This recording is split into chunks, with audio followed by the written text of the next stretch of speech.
Watch out for false prophets. They come to you in sheep's clothing, but inwardly they are ferocious wolves. By their fruit you will recognize them. Do people pick grapes from thorn bushes, or figs from thistles? Likewise, every good tree bears good fruit, but a bad tree bears bad fruit. A good tree cannot bear bad fruit, and a bad tree cannot bear good fruit. Every tree that does not bear good fruit is cut down and thrown into the fire. Thus, by their fruit, you will recognize them. Hello, everybody, and welcome back to another Bible video. Apologies today. Again, another disclaimer. Last week it was because my neighbor was doing, remodeling on their apartment, and that's still going on. But so far they stopped. But I am a bit sniffly because my church got flooded.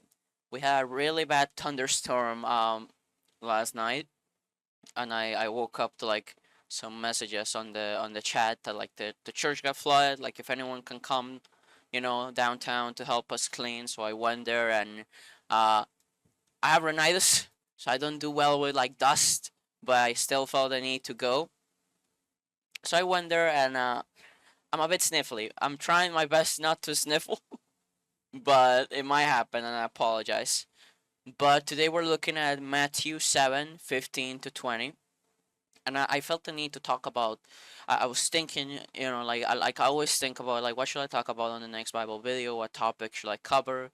What like am I skilled enough to speak of this? And I feel like this is something really important that I see it happening a lot, like many things I talk about in the Bible videos, but it's the warning of the false prophets. And it basically you probably have read it already. It's I don't know if it's popular, but it's a well known. Most of Matthew is well known. It's a wonderful book, but this is on the chapter it's chapter 7, the titles judging others, and this has the narrow and wide gates, the true and false disciples. The famous quote of "No one who says to me, Lord, Lord, will enter the kingdom of heaven." But this little subtitle here of the true and false prophets, I felt the need to speak about it because I think it's something that's relevant to today's time. And it basically speaks of how, be wary of those who pretend to preach the way of the Lord, but in reality they have their own agenda, they have their own means, like they have their own ends. And sometimes they twist like the Bible. Sometimes they twist the will of the Lord for their own personal gain, but they pretend to be like this sort of friendly like character. They pretend to like a priest should be. But on certain times they show their true colors.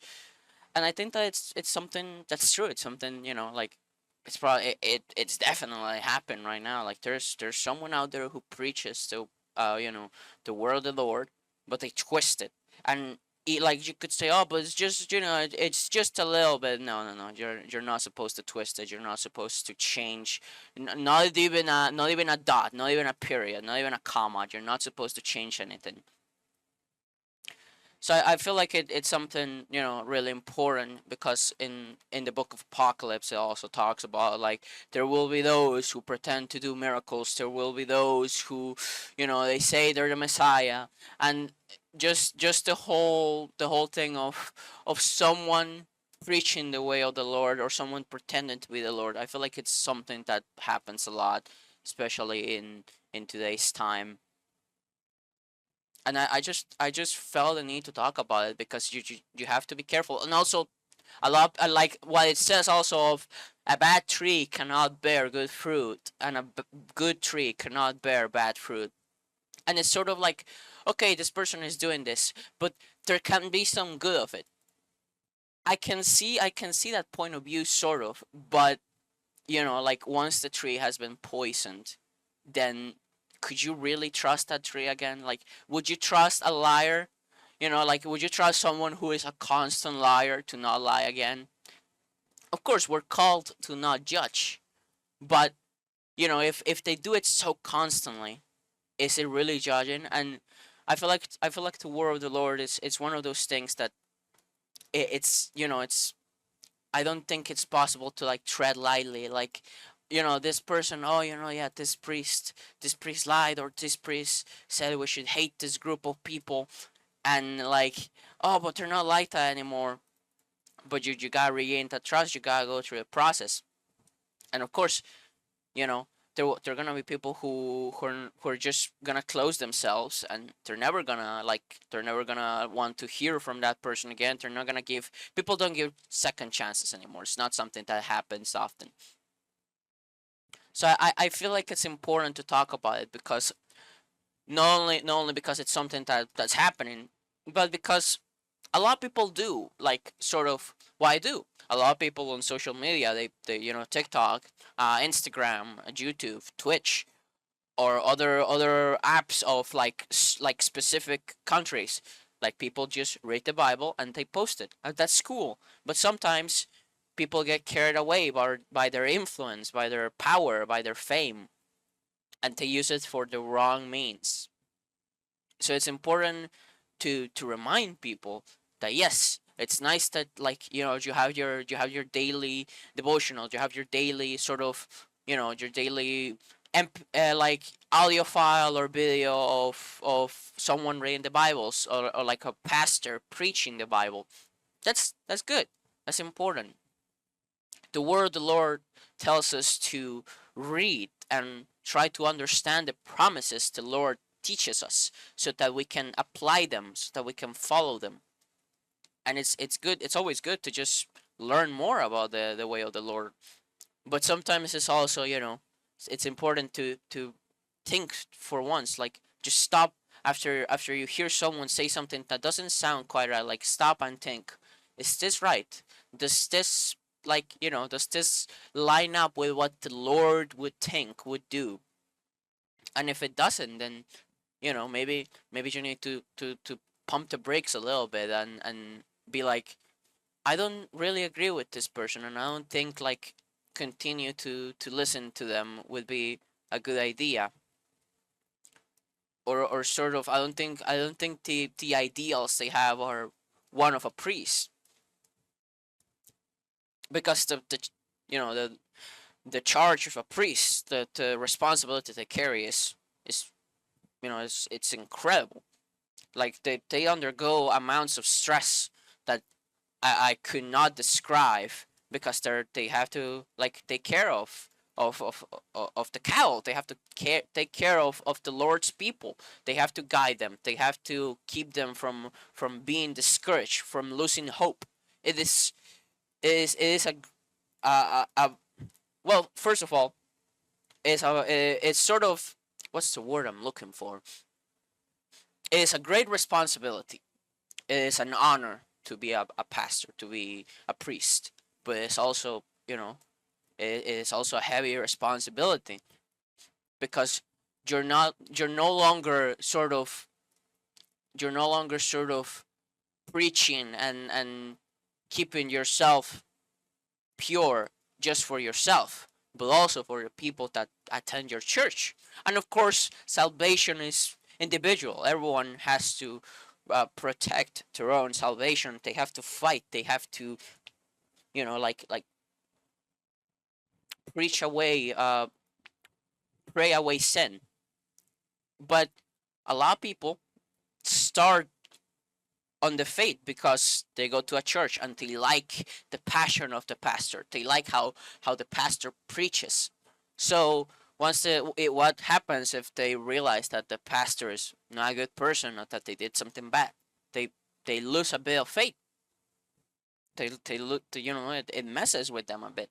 So I think it's important that if you are starting to preach the way of the Lord, no matter how much fame, how much wealth you make, don't let it corrupt you. Don't let it get to your head. Remember that what you're doing is You're not doing it as a job. You're not doing it as some sort of 9 to 5. It is a duty. It is something you're called to go and make disciples, make priests. That's what the Lord told us.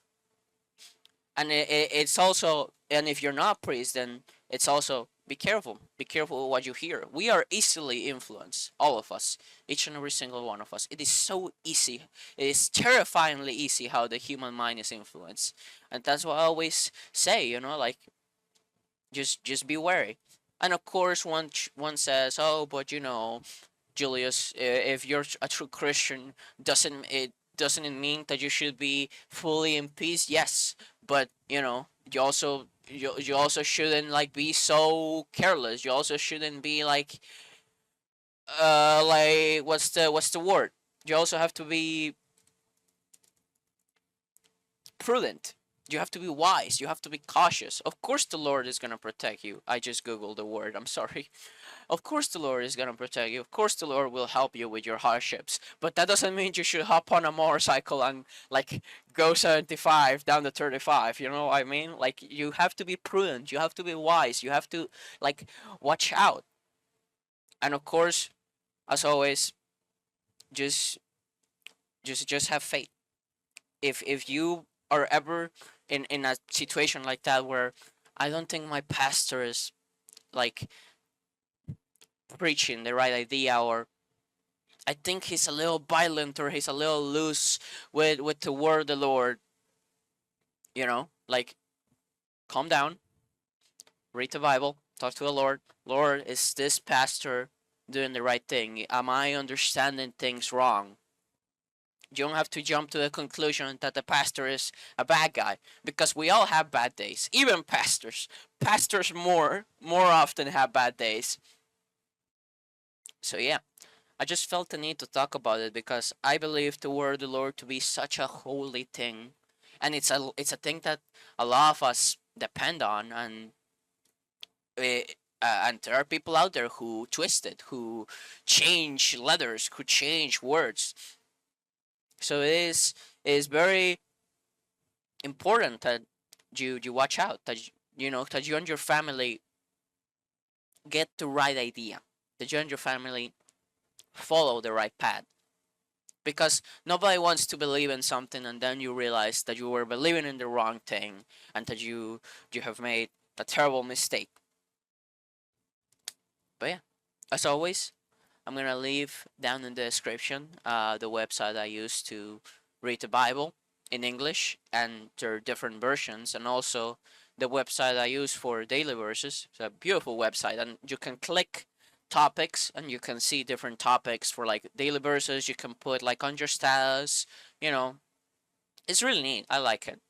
But yeah, as always, if you have any Bible verse or passage that you would like me to cover, or a chapter, please, the comments are right there. Feel free to.